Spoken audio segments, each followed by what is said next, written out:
lupa di subscribe, nyalakan lonceng notifikasi, like, dan komen video ini. Halo teman-teman semuanya, ketemu lagi sama aku Ratna di Ratna Amalia Channel. Ya teman-teman, kita udah masuk ke materi belajar SKB CPNS Formasi Penyuluh Pertanian yang ke-15 tentang organisme pengganggu tanaman atau disingkat dengan OPT. Nah, apa itu OPT? Yuk kita bahas sama-sama ya. Organisme pengganggu tanaman adalah semua organisme yang dapat merusak, mengganggu, atau mengakibatkan kematian pada tanaman.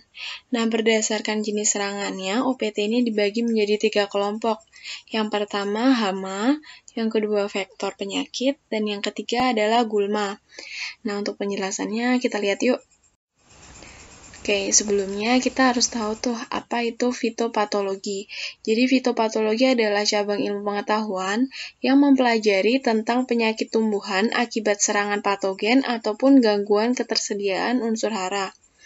Jadi penyakit pada tanaman gitu ya. Itu bisa disebabkan karena serangan patogen ataupun karena defisiensi unsur hara gitu ya. Nah, tapi penyakit yang ada pada tumbuhan itu bisa kita lihat dari gejalanya.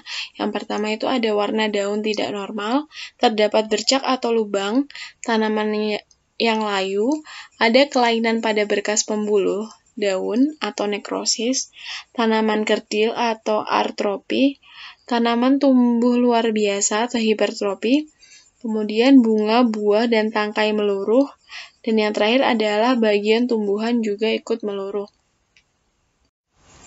Oke, kita masuk ke organisme pengganggu tanaman ya teman-teman ya.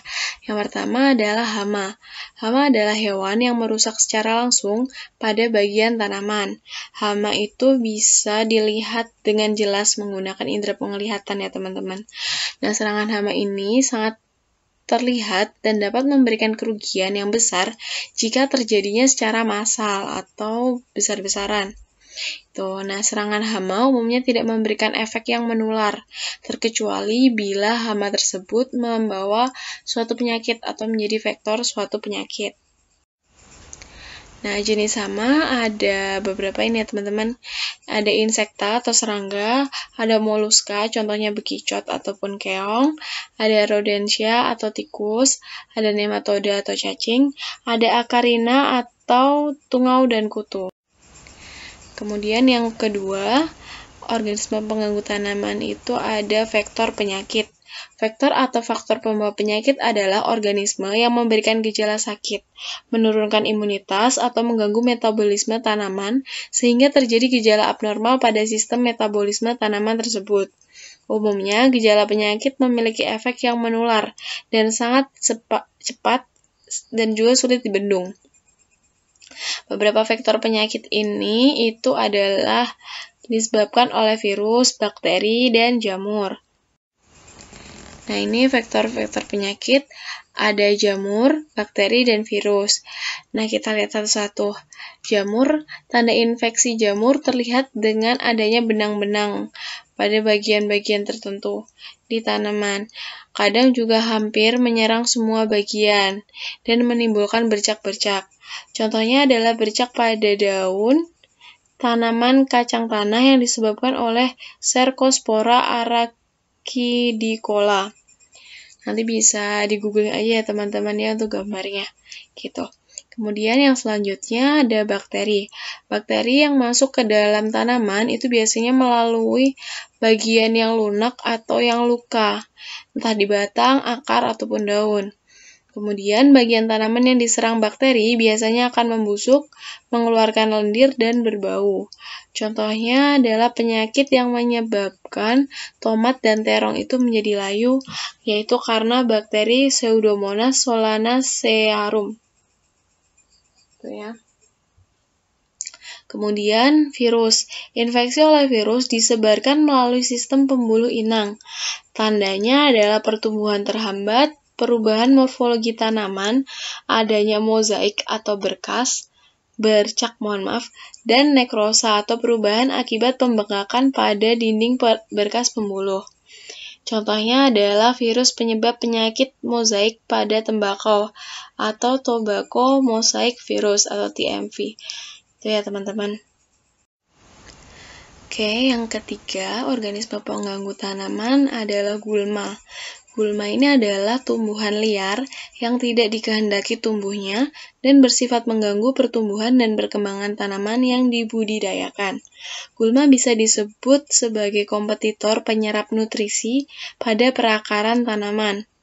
Nah, apabila pertumbuhan gulma ini lebih cepat dibandingkan dengan tanaman utamanya, maka sudah dapat dipastikan bahwa tanaman yang dibudidayakan akan mengalami pertumbuhan yang tidak optimal. Ya, jadi biasanya gulma ini nggak secara langsung menyerang ke tanamannya, tapi dia tumbuh gitu ya. Tumbuh, dan kalau misalnya tumbuhnya banyak, itu kan dia menyerap unsur hara dari tanah itu akan lebih banyak gitu. Jadi unsur hara untuk tanaman utamanya menjadi berkurang, dan itu biasanya mengakibatkan defisiensi pada tanaman itu gitu. Oke teman-teman, ini adalah klasifikasi gulma berdasarkan morfologi dan biotani. Morfologi itu bentuk ya teman-teman, bentuknya gitu. Yang pertama adalah gulma golongan rumput atau grasses yang masuk dalam suku atau famili Raminae atau Poaceae. Ciri umum dari gulma rumput ini adalah batangnya bulat atau agak pipih dan rata-rata berongga. Kemudian daunnya itu soliter pada buku-buku atau ruas-ruasnya tersusun dalam 2 deret. Umumnya memiliki tulang daun yang sejajar. Contohnya Imparata cylindrica atau alang-alang ya teman-teman. Nanti bisa di googling aja ya untuk gambar-gambarnya gitu. Kemudian untuk gulma golongan teki itu termasuk dalam familia Cyperaceae. Batangnya itu biasanya berbentuk segitiga, kadang juga ada yang bulat tapi tidak berongga. Daunnya tersusun dalam 3 deret, tidak memiliki lidah daun atau ligula. Ibu tangkai karangan bunga tidak berbuku-buku. Bunga sering dalam bulir atau spika atau anak bulir. Biasanya dilindungi oleh suatu daun pelindung. Yaitu untuk gulma golongan teki ini adalah contohnya Cyperus rotundus L atau rumput teki. Kemudian golongan gulma berdaun lebar, itu termasuk dalam Dicotyledon dan Pteridophyta. Daunnya lebar dengan tulang berbentuk jala. Gulma ini biasanya tumbuh pada akhir masa budidaya. Kompetisi terhadap tanaman utama berupa kompetisi cahaya, contohnya Physalis angulata atau ciplukan gitu ya. Mainan zaman kecil nih. Oke, lanjut. Ini klasifikasi gulma berdasarkan siklus hidup. Jadi ada gulma semusim atau annual weeds, ada gulma 2 musim atau biannual weeds, ada gulma tahunan atau perennial weeds. Ya, kayak kita yang bahas yang pertama ya. Jadi gulma semusim ini memiliki siklus hidup semusim mulai dari berkecambah, berproduksi, sampai akhirnya mati. Itu berlangsung selama 1 tahun. Nah, pada umumnya gulma semusim ini mudah dikendalikan, namun pertumbuhannya sangat cepat karena reproduksinya menggunakan biji. Contohnya adalah Digitaria atau rumput jampang. Kemudian yang selanjutnya adalah gulma 2 musim. Ini memiliki siklus hidup lebih dari 1 tahun, namun tidak lebih dari 2 tahun. Pada tahun pertama, gulma ini menghasilkan bentuk roset. Pada tahun kedua, berbunga, menghasilkan biji, dan akhirnya mati. Contohnya adalah Aretium sp. Kemudian gulma tahunan itu adalah gulma yang memiliki siklus hidup lebih dari 2 tahun, ataupun mungkin tidak terbatas gitu ya, menahun gitu. Nah, pada musim kemarau gulma ini seolah-olah mati gitu ya, karena mengering. Tapi ketika nanti udah musim hujan, ketersediaan air cukup, gulma ini akan kembali bersemi atau kembali tumbuh gitu ya.